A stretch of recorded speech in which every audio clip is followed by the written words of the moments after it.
ಸ್ನೇಹಿತರು ನಮಸ್ಕಾರ. ನಾನು ನಿಮ್ಮ ರಾಕೇಶ್ ಆರುಂಡಿ. ಕ್ರಿಕೆಟ್ ಅಭಿಮಾನಿಗಳಿಗೆ ಇದೊಂದು ರೀತಿಯಾದಂಥ ದೊಡ್ಡ ಆಘಾತ ಅಂದರೆ ತಪ್ಪಾಗೋದಿಲ್ಲ. ಇಂಗ್ಲೆಂಡ್ ನೆಲದಲ್ಲಿ ಟೀಮ್ ಇಂಡಿಯಾ ಹೀನಾಯವಾಗಿ ಮಂಡಿಯೂರು ಬಿಡ್ತು. 4ನೇ T20 ಪಂದ್ಯದಲ್ಲಿ ಕೇವಲ 9 ವಿಕೆಟ್ಗಳಿಂದ ಸೋತಿರೋದು ಮಾತ್ರ ಅಲ್ಲ, ಇತಿಹಾಸದಲ್ಲೇ ಮೊದಲ ಬಾರಿಗೆ ಇಂಗ್ಲೆಂಡ್ ವಿರುದ್ಧ T20 ಸರಣಿಯನ್ನು ಕೈ ಚೆಲ್ತಾ ಇರೋದು. ಭಾರತ ನೀಡಿದಂಥ 159 ರನ್ಗಳ ಸಾಧಾರಣ ಗುರಿಯನ್ನು ಬ್ರಿಟಿಷರು ಕೇವಲ 13.5 ಓವರ್ಗಳಲ್ಲೇ ಛಿದ್ರ ಮಾಡಿಬಿಟ್ರು. ಈ ರೀತಿಯಾಗಿ ಮುಖಭಂಗ ಅನುಭವಿಸಿದ ಭಾರತ ತಂಡದ ಸಾಧನೆಯನ್ನು ಆರಂಭದಲ್ಲೇ ಒಮ್ಮೆ ವಿವರಿಸಿಬಿಡ್ತೀನಿ ನೋಡಿ. ಇಂಗ್ಲೆಂಡ್ ವಿರುದ್ಧ ಮೊದಲ ಬಾರಿಗೆ T20 ಸರಣಿ ಸೋಲ್ತಾ ಇರೋದು ಭಾರತ. T20 ವರ್ಲ್ಡ್ ಚಾಂಪಿಯನ್ ಆದ ನಂತರ ಸತತವಾಗಿ ಸರಣಿ ಸೋತಂಥ ಮೊದಲ ತಂಡವಾಗಿ ಭಾರತ ಸುದ್ದಿ ಆಗ್ತಾ ಇದೆ. ಜೊತೆಗೆ ಬರೋಬ್ಬರಿ 7 ವರ್ಷದ ನಂತರ ಸತತ T20 ಸರಣಿ ಸೋಲು, ಜೊತೆಗೆ ಮೊದಲ ಬಾರಿಗೆ ಸತತ 6 T20 ಪಂದ್ಯಗಳಲ್ಲಿ ಗೆಲುವೇ ಕಾಣದಂಥ ಭಾರತ. ಇನ್ನೂ ಅಚ್ಚರಿಯ ವಿಷಯ ಅಂದರೆ ಮೊದಲ 6 ಪಂದ್ಯ ಗೆಲುವೇ ಕಾಣದ ಮೊದಲ ಇಂಡಿಯಾದ ನಾಯಕ ಶ್ರೇಯಸ್ ಅಯ್ಯರ್ ಆಗಿ ದಾಖಲೆಗಳನ್ನು ಬರಿತಾ ಇದ್ದಾರೆ. ಸ್ನೇಹಿತರೆ, ಬ್ರಿಸ್ಟಲ್ನ ಸೀಟ್ ಯೂನಿಕ್ ಸ್ಟೇಡಿಯಂನಲ್ಲಿ ನಡೆದಂಥ ಇಂಗ್ಲೆಂಡ್ ವಿರುದ್ಧದ 4ನೇ T20 ಪಂದ್ಯದಲ್ಲಿ ಭಾರತ ತಂಡ 9 ವಿಕೆಟ್ಗಳ ಹೀನಾಯ ಸೋಲನ್ನು ಅನುಭವಿಸಿತು. ಈ ಸೋಲಿನೊಂದಿಗೆ 5 ಪಂದ್ಯಗಳ ಸರಣಿಯನ್ನು ಇಂಗ್ಲೆಂಡ್ ಇನ್ನೂ 1 ಪಂದ್ಯ ಬಾಕಿ ಇರುವಂತೆಯೇ 3-0 ಅಂತರದಿಂದ ವಶಪಡಿಸ್ಕೊಂಡಿದೆ. ಅಂದರೆ ಮೊದಲ ಪಂದ್ಯ ನಿಮಗೆಲ್ರಿಗೂ ಕೂಡ ಗೊತ್ತಿರೋ ಹಾಗೆ ಮಳೆ ಬಂದು ರದ್ದಾಗಿತ್ತು. ಭಾರತ ತಂಡದ ಈ ಆಘಾತಕಾರಿ ಪ್ರದರ್ಶನದ ಸಂಪೂರ್ಣ ಡೀಟೇಲ್ಸ್ ನೋಡ್ತಾ ಹೋಗೋಣ. ಒಂದು ರೀತಿಯಾಗಿ ಮ್ಯಾಚ್ ಅನಾಲಿಸಿಸ್ ಅಂದರೆ ತಪ್ಪಾಗೋದಿಲ್ಲ. ಭಾರತದ ಬ್ಯಾಟಿಂಗ್ ವೈಫಲ್ಯ ಮತ್ತು ಶ್ರೇಯಸ್ ಅಯ್ಯರ್ ಅವರ ಏಕಾಂಗಿ ಹೋರಾಟ ನೋಡಿ. ಟಾಸ್ ಗೆದ್ದು ಮೊದಲು ಬ್ಯಾಟಿಂಗ್ ಆಯ್ದುಕೊಂಡಂಥ ಭಾರತ ತಂಡದ ನಿರ್ಧಾರ ಆರಂಭದಲ್ಲೇ ಉಲ್ಟಾ ಹೊಡೆಯುತ್ತೆ. ಇಂಗ್ಲೆಂಡ್ನ ವೇಗಿಗಳಾದಂಥ ಜೋಫ್ರಾ ಆರ್ಚರ್ ಮತ್ತು ಜೋಶ್ ಟಂಗ್ ಅವರ ನಿಖರ ದಾಳಿಗೆ ಭಾರತದ ಅಗ್ರ ಕ್ರಮಾಂಕ ಏನಿತ್ತಲ್ವ ಅದು ತತ್ತರಿಸಿ ಹೋಗಿಬಿಡುತ್ತೆ.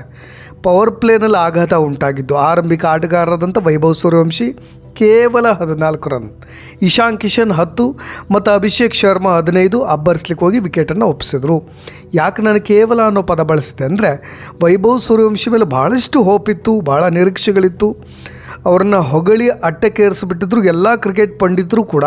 ಆದರೆ ಅವರು ಸತತವಾಗಿ 3 ಪಂದ್ಯಗಳಲ್ಲೂ ಕೂಡ ಭಾರಿ ಹೀನ ಕ್ರಿಕೆಟ್ ಆಟವನ್ನು ಆಡಿದ್ದಾರೆ. ಅಂದರೆ ಅವ್ರ ಮೇಲೆ ಇಟ್ಟಂಥ ಭರವಸೆ ಕಂಪೇರ್ ಮಾಡೋದಾದರೆ. ಇನ್ನು ಮಧ್ಯಮ ಕ್ರಮಾಂಕದ ನಿಧಾನಗತಿ ಶಿವಮ್ ದುಬೆ 32 ರನ್, ತಿಲಕ್ ವರ್ಮಾ 29. ಕ್ರೀಸ್ನಲ್ಲಿ ಹೆಚ್ಚು ಸಮಯ ಕಳೆದೇ ಇದ್ದರೂ ಕೂಡ ರನ್ ಗತಿಯನ್ನು ಕೂಡ ಹೆಚ್ಚಿಸಲಿಕ್ಕೂ ಕೂಡ ವಿಫಲರಾಗ್ತಾರೆ.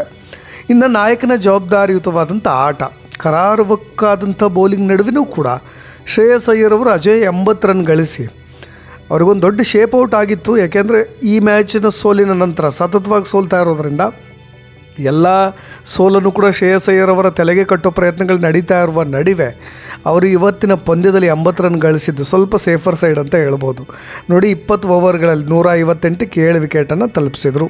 ಉಳಿದ ಬ್ಯಾಟರ್ಗಳಿಂದ ಯಾವುದೇ ಬೆಂಬಲ ಸಿಗಲೇ ಇಲ್ಲ. ಇನ್ನು ಇಂಗ್ಲೆಂಡ್ ಬ್ಯಾಟರ್ಗಳ ದಂಡಯಾತ್ರೆ ನೋಡಲೇಬೇಕಿತ್ತು ನೀವು. ಏಕಪಕ್ಷೀಯ ಚೇಸಿಂಗ್, ಅದು 159 ರನ್ಗಳ ಸಾಧಾರಣ ಗುರಿ ಅದು ಅವರಿಗೆ. ಯಾಕೆಂದರೆ 200 ಮೇಲೆ ಇರಬೇಕಿತ್ತು ಅವ್ರು ಗೆಲ್ಲಬೇಕು ಅಂದರೆ. ನೋಡಿ, ಈ ಒಂದು ಸಾಧಾರಣ ಮೊತ್ತವನ್ನು ಬೆನ್ನಟ್ಟಿದಂಥ ಇಂಗ್ಲೆಂಡ್ಗೆ ಬ್ರಿಸ್ಟಲ್ ಮೈದಾನದ ಪರಿಸ್ಥಿತಿ ಸಂಪೂರ್ಣವಾಗಿ ಸಪೋರ್ಟ್ ಮಾಡುತ್ತೆ. ಭಾರತದ ಬೌಲರ್ಗಳಿಗೆ ಯಾವುದೇ ಕನಿಷ್ಠ ಗೌರವವನ್ನು ಕೂಡ ಕೊಡದಂಥ ಬ್ರಿಟಿಷ್ ಬ್ಯಾಟರ್ಗಳು T20 ಕ್ರಿಕೆಟ್ನ ಅಸಲಿ ಅಬ್ಬರವನ್ನು ಪ್ರದರ್ಶನ ಮಾಡ್ತಾರೆ. ಆರಂಭಿಕ ವಿಕೆಟ್ ನಿಮಗೆ ಜೋಸ್ ಬಟ್ಲರ್ 8 ರನ್, ಅವ್ರನ್ನ ಬೇಗನೆ ಔಟ್ ಮಾಡುವಲ್ಲಿ ಸಫಲರಾದರು. ಅದು ಸೆಲೆಬ್ರೇಷನ್ ಕೂಡ ತುಂಬ ದೊಡ್ಡದಾಗಿತ್ತು. ನಾವು ಇಡೀ ಪಂದ್ಯವನ್ನೇ ಗೆದ್ದುಬಿಟ್ವಿ ಅನ್ನೋ ಥರದಲ್ಲಿ. ಆದ್ದರಿಂದ ಪಂದ್ಯದ ಮೇಲೆ ಯಾವುದೇ ಪ್ರಭಾವ ಬೀರೋದಿಲ್ಲ ಅನ್ನೋದನ್ನು ಮುಂದೆ ಬರ್ತಕ್ಕಂಥ ಆಟಗಾರರು ಕೂಡ ತೋರಿಸ್ಕೊಟ್ರು. ನಿಮಗೆ ಬ್ರೂಕ್ ಮತ್ತು ಸಾಲ್ಟ್ ಅಬ್ಬರದ ಜೊತೆ ಆಟ. ಇಂಗ್ಲೆಂಡ್ ತಂಡದ ನಾಯಕ ಹ್ಯಾರಿ ಬ್ರೂಕ್ ಮತ್ತು ಫಿಲ್ ಸಾಲ್ಟ್ ಭಾರತದ ಬೌಲಿಂಗ್ ಲೈನಪ್ಪನ್ನು ಧೂಳೀಪಟ ಮಾಡಿಬಿಟ್ರು. ಈ ಜೋಡಿ ಕೇವಲ 70 ಎಸೆತಗಳಲ್ಲಿ 146 ರನ್ ಅಜೇಯ ಜೊತೆಯಾಟ ಆಡೋ ಮುಖಾಂತರವಾಗಿ ಕೇವಲ 13.5 ಓವರ್ಗಳಲ್ಲೇ ಪಂದ್ಯವನ್ನು ಮುಗಿಸಿಬಿಟ್ರು. ಇಬ್ಬರು ಬ್ಯಾಟರ್ಗಳು ಅರ್ಧಶತಕ ಸಿಡಿಸಿ ಮಿಂಚಿದರು. ನಮಗೆ ಭಾರತದ ಸೋಲಿಗೆ ಪ್ರಮುಖ ತಾಂತ್ರಿಕ ಕಾರಣಗಳನ್ನು ನೋಡೋದಾದರೆ ಭಾಳಷ್ಟಿದ್ದಾವೆ ನೋಡಿ. ನಮಗೆ ವಿದೇಶಿ ಪಿಚ್ಗಳಲ್ಲಿನ ದೌರ್ಬಲ್ಯ, ಇಂಗ್ಲೆಂಡ್ನ ಬೌನ್ಸ್ ಮತ್ತು ಹಸಿರು ಪಿಚ್ಗಳಿಗೆ ಹೊಂದ್ಕೊಳ್ಳಿಕ್ಕೆ ಭಾರತದ ಬ್ಯಾಟರ್ಗಳು ಸಂಪೂರ್ಣವಾಗಿ ವಿಫಲರಾಗ್ತಾ ಇರೋದನ್ನು ನಾವು ನೋಡ್ಬೋದು. ಬೌಲಿಂಗ್ನಲ್ಲಿ ಕರಾರುವಕ್ ಯೋಜನೆಯ ಕೊರತೆ ಕೂಡ ಎದ್ದು ಕಾಣ್ತಾ ಇದೆ. ನಮಗೆ ಹರ್ಷಿತ್ ರಾಣಾ, ಹರ್ಷದೀಪ್ ಸಿಂಗ್ ಮತ್ತು ಅಕ್ಷರ್ ಪಟೇಲ್ ಸೇರಿದ ಹಾಗೆ ಭಾರತದ ಯಾವುದೇ ಬೌಲರ್ ಇಂಗ್ಲೆಂಡ್ ಬ್ಯಾಟರ್ಗಳಿಗೆ ಲೈನ್ ಆ್ಯಂಡ್ ಲೆಂಗ್ತ್ ಮೂಲಕ ತೊಂದರೆಯನ್ನು ಕೊಡ್ತಾನೇ ಇಲ್ಲ. ಮತ್ತು ಕನ್ಸಿಸ್ಟೆನ್ಸಿ ಪ್ರಾಬ್ಲಮ್. ನಿಮಗೆ IPLನಲ್ಲಿ ಅಬ್ಬರಿಸ್ತಕ್ಕಂಥ ಯುವ ಆಟಗಾರರು ಇಂಟರ್ನ್ಯಾಷನಲ್ ಮ್ಯಾಚ್ಗಳಲ್ಲಿ ಮತ್ತು ಈ ಕಠಿಣ ಪರಿಸ್ಥಿತಿಗಳಲ್ಲಿ ಜವಾಬ್ದಾರಿ ತೆಗೆದುಕೊಳ್ಳಲಿಕ್ಕೆ ವಿಫಲರಾಗ್ತಾ ಇದ್ದಾರೆ. ನಮಗೆ ವೈಭವ್ ಸೂರ್ಯವಂಶಿ ಅವರ ಪ್ರತ್ಯೇಕವಾದಂಥ ಕೊಠಡಿಯಲ್ಲಿಟ್ಟರು. ಹಿರಿಯ ಆಟಗಾರರ ನಡುವೆ ಸ್ವಲ್ಪ ಸಾಮ್ಯತೆ ಏರ್ಪೇರ್ ಆಗಬಹುದು, ಅಡ್ಜಸ್ಟ್ ಆಗಲಿಕ್ಕೆ ಸಮಸ್ಯೆ ಆಗಬಹುದು ಅನ್ನೋ ಥರದಲ್ಲಿ ಎಲ್ಲ ಥರದ ನಿರ್ಣಯಗಳನ್ನು BCCI ತೆಗೆದುಕೊಂಡರೂ ಕೂಡ ವೈಭವ್ ಸೂರ್ಯವಂಶಿ ಇಂಟರ್ನ್ಯಾಷನಲ್ ಮ್ಯಾಚ್ನಲ್ಲಿ ಅವ್ರ ಮೇಲೆ ಇದ್ದಂಥ ಭಾರೀ ಒತ್ತಡ ಅದು IPLನಲ್ಲಿ ಹೇಗಿತ್ತೋ ಗೊತ್ತಿಲ್ಲ. ಬಟ್ ಇಂಟರ್ನ್ಯಾಷನಲ್ ಟೀಮ್ನಲ್ಲಿ ಆಡಬೇಕಾದ್ರೆ ಜರ್ಸಿ ಧರಿಸಿ ಆಡಬೇಕಾದ್ರೆ ಅವ್ರು ಎಲ್ಲೋ ಒಂದು ಸ್ವಲ್ಪ ಕೊಂಚ ಎಡುತ್ತಾ ಇದ್ದಾರೋ, ಅಥವಾ ಮೇಯ್ನ್ಲಿ ನಮ್ಮ ಜೋಫ್ರಾ ಆರ್ಚರ್ ಅವರೊಬ್ಬರನ್ನ ಸ್ವಲ್ಪ ಸರಿಸಿಬಿಟ್ಟಿದ್ರೆ ಇನ್ನು ಬೇಕಾದಂಥ ಪರ್ಫಾರ್ಮೆನ್ಸ್ ಅವ್ರ ಕಡೆಯಿಂದ ಬರ್ತಾಯಿತ್ತೋ ಏನೋ ಗೊತ್ತಿಲ್ಲ. ಆದರೆ ಹೊಸ ನಾಯಕ ಶ್ರೇಯಸ್ ಅಯ್ಯರ್ ಮತ್ತು ಮುಖ್ಯ ತರಬೇತುದಾರ ಗೌತಮ್ ಗಂಭೀರ್ ಅವ್ರ ಕಾಂಬಿನೇಷನ್ನಲ್ಲಿ ಯಾಕೋ ಭಾರತ ತಂಡ ಇವರೆಗೂ ಯಾವುದೇ ಇಂಪ್ಯಾಕ್ಟ್ ಕೂಡ ಮಾಡಿಲ್ಲ. ಸರಣಿಯುದ್ದಕ್ಕೂ ಪಿಚ್ ಪರಿಸ್ಥಿತಿಯನ್ನು ಸರಿಯಾಗಿ ಅಂದಾಜು ಮಾಡೋದಕ್ಕೆ, ಅದಕ್ಕೆ ತಕ್ಕಂತೆ ರಣತಂತ್ರವನ್ನು ರೂಪಿಸೋದಕ್ಕೆ ಆ ತಂಡದ ಮ್ಯಾನೇಜ್ಮೆಂಟ್ ಸಂಪೂರ್ಣವಾಗಿ ಸೋಲ್ತಾ ಇದೆ.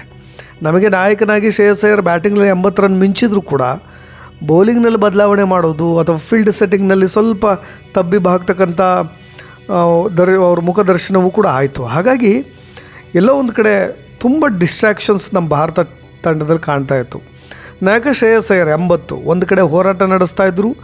ಭಾರತ ತಂಡದ ಕೊನೆಯ ಓವರ್ಗಳಲ್ಲಿ ನಿರೀಕ್ಷಿತ ವೇಗದಲ್ಲಿ ರನ್ ಗಳಿಸಲಿಕ್ಕೆ ಸಂಪೂರ್ಣ ವಿಫಲವಾಗಿದ್ದನ್ನು ನಾನಿಲ್ಲಿ ಹೈಲೈಟ್ ಮಾಡಿ ಹೇಳ್ತಾ ಇದ್ದೀನಿ. ನಿಮಗೆ ವಿಶೇಷವಾಗಿ ಇಂಗ್ಲೆಂಡ್ ಬೌಲರ್ಗಳ ಅತ್ಯುತ್ತಮ ಡೆತ್ ಓವರ್ಗಳ ದಾಳಿ, ಕೊನೆಯ 2 ಓವರ್ಗಳಲ್ಲಿ ಸ್ವಲ್ಪ ಸ್ಕೋರ್ ಮಾಡ್ಬೋದಿತ್ತು. ಆದರೆ ಭಾರತ ಗಳಿಸಿದ್ದು ಕೇವಲ 8 ರನ್ ಮಾತ್ರ. ನೀವು ಆ ಓವರ್ಗಳಲ್ಲಿ 30-40 ಹೊಡ್ಕೊಂಡಿದ್ರು ಕೂಡ ಅದೇನು ಡಿಫ್ರೆನ್ಸ್ ಆಗ್ತಾ ಇರಲಿಲ್ಲ ಅನಿಸುತ್ತೆ. ಏಕೆಂದರೆ ಅವ್ರು ಗೆದ್ದಿರೋ ಓವರ್ಗಳನ್ನು ಗಮನಿಸೋದಾದರೆ ಇದು ಇಂಗ್ಲೆಂಡ್ಗೆ ಒಂದು ಮಾನಸಿಕವಾಗಿ ದೊಡ್ಡ ಮುನ್ನಡೆಯನ್ನು ಕೂಡ ತಂದುಕೊಡುತ್ತೆ. ಸ್ಕೋರ್ ಚಿಕ್ಕದಾಗಿದ್ದಾಗ ಆರಂಭದಿಂದಲೇ ಅವರು ಅಟ್ಯಾಕಿಂಗ್ ಮೋಡ್ಗೆ ಹೋಗಿಬಿಡ್ತಾರೆ. ಅದೇ ಆಗಿದ್ದು ಇವತ್ತಿನ ಪಂದ್ಯದಲ್ಲಿ. ಮತ್ತು ಭಾರತ ತಂಡ ಮಧ್ಯಮ ಓವರ್ನಲ್ಲಿ ರನ್ನನ್ನು ಕಂಟ್ರೋಲ್ ಮಾಡಲಿಕ್ಕೆ ಅಕ್ಷರ್ ಪಟೇಲ್ ಮತ್ತು ವಾಷಿಂಗ್ಟನ್ ಸುಂದರ್ ಅವರ ಸ್ಪಿನ್ ಜೋಡಿನೇ ನೆಚ್ಕೊಂಡಿರೋದು. ಆದರೆ ಇಂಗ್ಲೆಂಡ್ನ ಪಿಚ್ಗಳಲ್ಲಿ ಯಾವುದೇ ಟರ್ನ್ ಸಿಗದ ಕಾರಣವಾಗಿ ಫಿಲ್ ಸಾಲ್ಟ್ ಮತ್ತು ಹ್ಯಾರಿ ಬ್ರೂಕ್ ಇಬ್ಬರು ಕೂಡ ಭಾರತದ ಸ್ಪಿನ್ನರ್ಗಳನ್ನು ಸುಲಭವಾಗಿ ದಂಡಿಸಿದರು. ಅಕ್ಷರ್ ಪಟೇಲ್ ತಮ್ಮ 2 ಓವರ್ಗಳಲ್ಲಿ 24 ರನ್ ಬಿಟ್ಟುಕೊಟ್ಟಿದ್ದು. ಇದು ಕೇವಲ ಒಂದು ಪಂದ್ಯದ ಸೋಲು ಅಂತ ಹೇಳ್ತಾ ಇಲ್ಲ ನಾನು. ಬದಲಿಗೆ T20 ವಿಶ್ವಕಪ್ ಗೆದ್ದ ನಂತರ ಭಾರತ ತಂಡ ಸತತವಾಗಿ ಕಳಪೆ ಪ್ರದರ್ಶನ ಕೊಡ್ತಾ ಬರ್ತಾ ಇರೋದು. ಇಂಗ್ಲೆಂಡ್ ವಿರುದ್ಧದ ಸರಣಿ ಸೋಲಿನಿಂದ ಆರಂಭವಾದಂಥ ಈ ಕಳಪೆ ಲಯ ಇಂಗ್ಲೆಂಡ್ ಪ್ರವಾಸದಲ್ಲೂ ಕೂಡ ಕಂಟಿನ್ಯೂ ಆಗಿದೆ. ನಿಮಗೆ ತಂಡದಲ್ಲಿ ಸ್ಥಿರತೆಯ ಕೊರತೆ, ಲ್ಯಾಕ್ ಆಫ್ ಕನ್ಸಿಸ್ಟೆನ್ಸಿ ಅಂತ ಕರಿತೀವಿ, ಅದು ಕಾಣ್ತಾ ಇದೆ. ಹೊಸ ಆಟಗಾರರು ಇಂಟರ್ನ್ಯಾಷನಲ್ ಮಟ್ಟದ ಒತ್ತಡವನ್ನು ನಿಭಾಯಿಸ್ಲಿಕ್ಕೆ ಪರದಾಡ್ತಾ ಇದ್ದಾರೆ. ಕಡಿಮೆ ಮೊತ್ತದ ಒಂದು ಸ್ಕೋರ್ನ ಡಿಫೆಂಡ್ ಮಾಡಬೇಕಾದ್ರೆ ಫೀಲ್ಡಿಂಗ್ನಲ್ಲಿ ತುಂಬ ಚುರುಕಾಗಿರಬೇಕಾಗಿತ್ತು. ಇವತ್ತಿನ ಸ್ಕೋರ್ ಅವರಿಗೆ ಏನೂ ಅಲ್ಲ ಹಂಗೆ ಲೆಕ್ಕ ಹಾಕಿದ್ರೆ ನಾವು ಇಂಗ್ಲೆಂಡ್ ಟೀಮ್ಗೆ. ಆದರೆ ಭಾರತ ತಂಡ ನಿಮಗೆ ಫೀಲ್ಡಿಂಗ್ನಲ್ಲಿ ತುಂಬ ಎಕ್ಸ್ಟೆಂಡೆಡ್ ನೀರಸ ಪ್ರದರ್ಶನ ಕೊಡ್ತಾ ಇತ್ತು. ಯಾಕೆಂದರೆ ಹ್ಯಾರಿ ಬ್ರೂಕ್ ಮತ್ತು ಫಿಲ್ ಸಾಲ್ಟ್ ಕೊಟ್ಟಂಥ ಕಠಿಣ ಕ್ಯಾಚ್ಗಳನ್ನು ಕೈ ಬಿಟ್ಟಿದ್ದಲ್ಲದೆ ಬೌಂಡ್ರಿ ಲೈನ್ಗಳಲ್ಲಿ ಕಳಪೆ ಫೀಲ್ಡಿಂಗ್ ಮೂಲಕವಾಗಿ ಸುಲಭವಾಗಿ ರನ್ನನ್ನು ಬಿಟ್ಕೊಡ್ತಾಯಿದ್ರು. ಇದು ಬೌಲರ್ಗಳ ಮೇಲೆ ಒತ್ತಡವನ್ನು ದುಪ್ಪಟ್ಟು ಮಾಡ್ತಾಯಿತ್ತು. ಅವರು ಇಂಗ್ಲೆಂಡ್ ಆಟಗಾರರ ಮೇಲೆ ಆತ್ಮವಿಶ್ವಾಸವನ್ನು ದುಪ್ಪಟ್ಟು ಮಾಡ್ತಾಯಿತ್ತು. ನೋಡಿ, ಸರಣಿ 5ನೇ ಹಾಗೂ ಕೊನೆಯ ಪಂದ್ಯ ಜುಲೈ 11 ಶನಿವಾರ ಸೌತಾಂಪ್ಟನ್ನಲ್ಲಿ ನಡೀತಾ ಇದೆ. ಸರಣಿ ಈಗಾಗಲೇ ಕೈತಪ್ಪು ಹೋಗಿದೆ.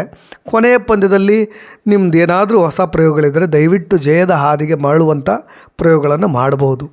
ಆದರೆ ಇಂಗ್ಲೆಂಡ್ ವಿರುದ್ಧದ T20 ಸರಣಿ ಕೈತಪ್ಪು ಹೋಗಿರ್ಬೋದು. ಆದರೆ ಟೀಮ್ ಇಂಡಿಯಾ ಪಾಲಿಗೆ ಇದು ಕೇವಲ ಒಂದು ಸೋಲಲ್ಲ, ಮುಂಬರೋ ದೊಡ್ಡ ಟೂರ್ನಿಗಳಿಗೆ ಒಂದು ಎಚ್ಚರಿಕೆಯ ಗಂಟೆ. ಯುವ ಆಟಗಾರರು ತಮ್ಮ ತಪ್ಪುಗಳಿಂದ ಕೌಶಲ್ಯವನ್ನು ಕಲಿತು ಕಂಬ್ಯಾಕ್ ಮಾಡಬೇಕು. ನಮಗೆ ಸರಣಿ ಕೈತಪ್ಪು ಹೋಗಿದೆ. ಜುಲೈ 11ರಂದು ಸೌತಾಂಪ್ಟನ್ನಲ್ಲಿ ನಡೆದಿರ್ತಕ್ಕಂಥ ಕೊನೆಯ ಪಂದ್ಯದಲ್ಲಿ ಗೌರವಕ್ಕೋಸ್ಕರನಾದರೂ ಗೆಲುವಿಗಾಗಿ ಹೋರಾಡಬೇಕಾಗಿದೆ. ಅಲ್ಲಿಯಾದರೂ ಗಂಭೀರ್ನ ಗರಡಿ ಹುಡುಗರು ಗೆಲುವಿಗೆ ಆ ದಿನ ಮತ್ತೆ ವಾಪಸ್ ಆಗ್ತಾರ ಕಾದು ನೋಡಬೇಕು. ಇನ್ನೊಂದು ಕಡೆ ಇಂಗ್ಲೆಂಡ್ ಎದುರು ಟೀಮ್ ಇಂಡಿಯಾ ಶರಣಾಗಿರ್ಬೋದು. ಆದರೆ ಈ ಹೀನಾಯ ಸೋಲು ಕೇವಲ ಆಟಗಾರರು ವೈಫಲ್ಯ ಅಂತ ಹೇಳ್ತಾಯಿಲ್ಲ ನಾನು. ಬದಲಿಗೆ ಮುಖ್ಯ ತರಬೇತುದಾರ ಕೋಚ್ ಗೌತಮ್ ಗಂಭೀರ್ ಮತ್ತು ನಾಯಕ ಶ್ರೇಯಸ್ ಅಯ್ಯರ್ ಅವರ ಜೋಡಿಯ ಸಂಪೂರ್ಣ ರಣತಂತ್ರದ ದಿವಾಳಿತನ ಅಂತ ಕರಿಬೋದು. ಐರ್ಲೆಂಡ್ನಲ್ಲಿ ಮುಗ್ಗರಿಸಿದ್ರಿ, ಅಲ್ಲೂ ಕೂಡ ಎಚ್ಚೆತ್ಕೊಳ್ಳಿಲ್ಲ. ಗಂಭೀರ್ ಗರ್ಡಿ ಆಗಿರ್ಬೋದು ಅಥವಾ ಗಂಭೀರ್ ಆಗಿರ್ಬೋದು, ಕ್ಯಾಪ್ಟನ್ ಶ್ರೇಯಸ್ ಅಯ್ಯರ್ ಆಗಿರ್ಬೋದು. ಈಗ ಇಂಗ್ಲೆಂಡ್ನಲ್ಲೂ ಕೂಡ ಇತಿಹಾಸದಲ್ಲೇ ಮೊದಲ ಬಾರಿಗೆ ಸರಣಿ ಕೈಚೆಲ್ಲಿ ತಲೆ ತಗ್ಗಿಸುವಂತೆ ಮಾಡ್ಕೊಂಡ್ಬಿಟ್ಟಿರೋದು. ಮೈದಾನದಲ್ಲಿ ನಾಯಕ ಶ್ರೇಯಸ್ ಅಯ್ಯರ್ ಅವರ ದಿಕ್ಕು ದೆಸೆ ಇಲ್ಲದ ನಾಯಕತ್ವ ಮತ್ತು ಬೌಲಿಂಗ್ ಬದಲಾವಣೆ ಒಂದೆಡೆ ಆದರೆ ಇತ್ತ ಗಂಭೀರ್ ಅವರು ಮತ್ತು ಅಯ್ಯರ್ ನಡುವಿನ ಡ್ರೆಸ್ಸಿಂಗ್ ರೂಮ್ನಲ್ಲಿ ಎಲ್ಲವೂ ಕೂಡ ಸರಿ ಇಲ್ಲ ಅನ್ನೋ ವದಂತಿಗಳೇನಿದಾವಲ್ವ ಅದು ಸೋಷಿಯಲ್ ಮೀಡಿಯಾದಲ್ಲಿ ಹರಿದಾಡ್ತಾ ಇರೋದು.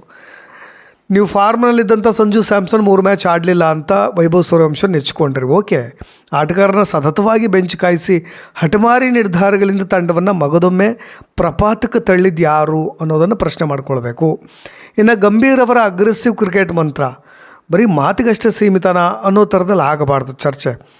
ಓಕೆ, ಗೆದ್ದಾಗ ಹುರಿದುಂಬಿಸೋದು, ಸೋತಾಗ ಕೆಳಗೆ ಹಳ್ಳಕ್ಕೆ ತಳ್ಳಿಬಿಡೋದು ಆ ಥರದನ್ನು ನಾನು ಮಾತನಾಡ್ತಾ ಇಲ್ಲ. ಕೆಲವೊಂದರಿಂದ ಪಾಠವನ್ನು ಕಲಿಬೇಕಾಗತ್ತೆ. ಈ ರೀತಿಯಾಗಿ ಹೀನಾಯವಾಗಿ ಸೋತಾಗ ಪ್ರಶ್ನೆ ಮಾಡೇ ಮಾಡ್ತಾರೆ ಕ್ರಿಕೆಟ್ ಅಭಿಮಾನಿಗಳು. ಅದಕ್ಕೆ ತಕ್ಕ ಉತ್ತರವನ್ನು ಗಂಭೀರ್ ಆಗಿರ್ಬೋದು, ಶ್ರೇಯಸ್ ಅಯ್ಯರ್ ಆಗಿರ್ಬೋದು ಅಥವಾ ಇಡೀ ತಂಡ ಆಗಿರ್ಬೋದು ಉತ್ತರವನ್ನು ಕೊಡಲೇಬೇಕಾಗುತ್ತೆ ಅಂತ ಹೇಳ್ತಾ ಇನ್ನಷ್ಟು ಅಪ್ಡೇಟ್ಸ್ಗಳೊಂದಿಗೆ ಮತ್ತೆ ಬರ್ತೀನಿ. ಕ್ರಿಕೆಟ್ ಸೋಲಿಗೆ ಏನಾದರೂ ನಿಮ್ಮ ಅನಾಲಿಸಿಸ್ ಏನಾದರೂ ಇದ್ದರೆ ಖಂಡಿತವಾಗೂ ಕಮೆಂಟ್ಸ್ ಮುಖಾಂತರ ತಿಳಿಸ್ಬೋದು ಅಂತ ಹೇಳ್ತಾ ಧನ್ಯವಾದ.